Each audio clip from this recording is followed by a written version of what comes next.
Kalimera everyone, it means good morning everyone. Jangan lupa subscribe ya, klik subscribe. Terus jangan lupa juga like, comment, dan share. Udah? Lanjut. Kali ini aku mau cerita sambil beres-beres workspace. Temenin ya. Oh iya, dengerin juga. Hey, ini video aku lagi milih-milihin hang tag sesuai warnanya. Aku kelompokin gitu karena dari percetakannya ngasihnya terpisah-pisah. Nambah kerjaan. Tada, udah jadi semua.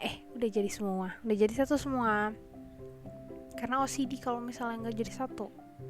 Berhubung ini vlog pertama aku, jadi aku kayaknya mau cerita dulu deh dari awal aku merintis bisnis ini. Kalimera itu sebenarnya berdiri udah dari 2018 dan aku bikin Kalimera itu setelah aku memutuskan untuk berhenti kerja kantoran.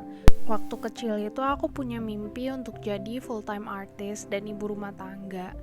Nah, aku setelah lulus kuliah langsung nyobain kerja jadi sekretaris, tapi waktu jadi sekretaris aku juga jadinya sering gambar-gambar gitu. Jadi aku pikir 1 tahun aja deh, abis itu aku mau coba buka studioku sendiri, studio artku sendiri, dan aku nyari-nyari inspirasi tuh gimana ya caranya studio art ini bisa jadi bisnis untuk kedepannya, untuk jadi aset atau investasi jangka panjang. Awalnya aku start dari watercolor, terus aku cari-cari tutorial gimana sih bikin watercolor yang menarik. Aku lihat di YouTube, di Instagram, dan aku follow artis-artis luar negeri atau seniman. Dan di Indonesia juga sih aku lihat-lihat dan aku bener-bener mikir apa ya yang bisa aku monetize dari karya-karyaku ini. Soalnya kalau di Indonesia itu kan art print agak kurang diminati atau dihargai ya sebenarnya. Sedih sih, cuma kenyataannya kayak gitu dan aku nggak bisa stuck sama idealismeku. Jadi aku mikir apa ya yang seseorang bisa milikin tapi mereka juga bisa gunakan atau mereka pakai sehari-hari.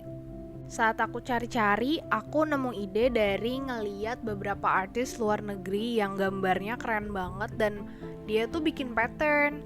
Akhirnya aku memutuskan untuk nyoba bikin pattern sendiri. Percobaan pertama oke lah. Keahlian aku untuk menyusun pattern itu masih so-so. Kayak patternnya itu masih stagnan atau nggak dinamis gitu. Ya udah selama 1 tahun aku belajar, aku nikmatin prosesnya dan akhirnya aku bisa nemuin pola atau patternku sendiri yang aku suka. Jadi setelah aku selesai bikin pattern, aku digitalin dengan cara scan watercolornya, habis itu dimasukin ke komputer, lalu aku pisahin antara aset patternnya sama background yang kertas aslinya biar dia bisa jadi PNG yang transparent background. Saat itu tuh alatnya seadanya banget, aku cuma punya komputer jadul sama mouse. Bener-bener misahin asetnya itu sampai tangan pegel-pegel karena bener-bener kayak dititik-titikin biar rapi gitu. Pas udah jadi pattern, aku pindahin ke komputer adekku yang untuk animasi, jadi resolusinya agak tinggi gitu dan di situ di layar kelihatannya warnanya tuh terang banget, warnanya terang banget. Jadi aku adjust tuh warnanya biar agak gelap dan sesuai sama gambar asliku.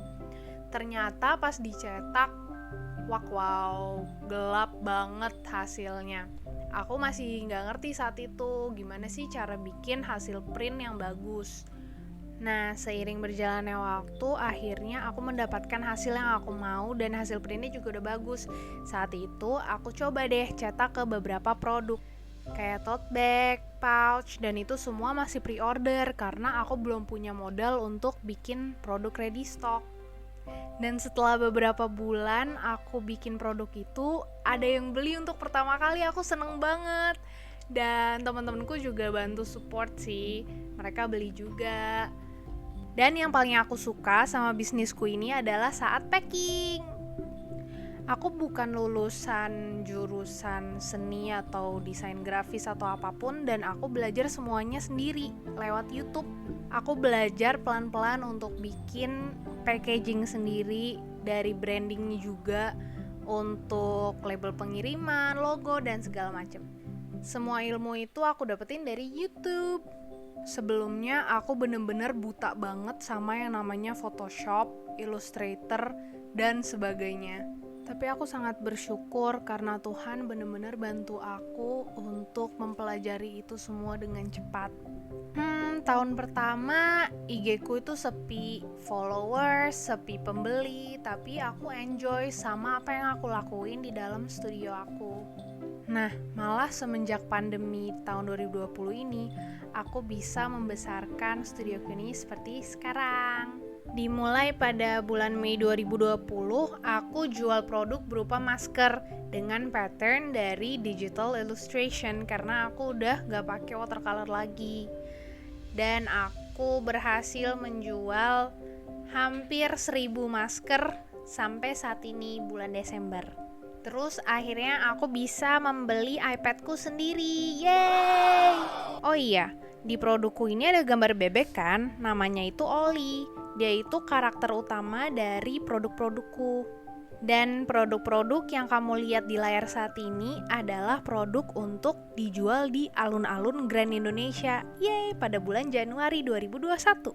Nah, itu dia cerita aku, pesan aku buat kamu yang mau mulai bisnis kamu sendiri tapi masih nggak pede atau ragu atau takut, mulai aja deh. Karena kita tuh nggak pernah tahu apa yang akan terjadi di depan sana. Menurut aku, instead of kita mikirin apa yang jelek akan terjadi di depan sana, kita pikirin aja bakal ada peluang apa ya nanti di depan sana yang kita nggak akan pernah tahu. Makanya itu bisa memacu diri kita untuk mulai aja. Aku percaya selama kita konsisten, komit, dan terus berusaha, dan satu lagi kita juga harus bisa cinta sama bisnis kita sendiri dan apa yang kita lakuin, pasti akan ada saatnya nanti saat kita menjadi besar dan berhasil atas pencapaian yang udah kita perjuangkan. Tapi keberhasilan terpenting itu adalah kamu yang bahagia ya. Oh iya, selama aku menjalani bisnis ini selama 2 tahun, akhirnya aku mendapatkan kesimpulan bahwa aku bener-bener gak bisa bandingin diri aku sama kompetitorku atau orang lain. Tapi yang boleh kamu bandingin adalah diri kamu sendiri. Bagaimana kamu versi sekarang dengan kamu versi yang dulu. Pasti itu bisa bikin kamu selalu lebih bersyukur. Nah, ceritanya udah dulu ya untuk vlog kali ini. Kita lanjut di vlog-vlog selanjutnya. Makasih banget loh udah dengerin, tetap semangat ya.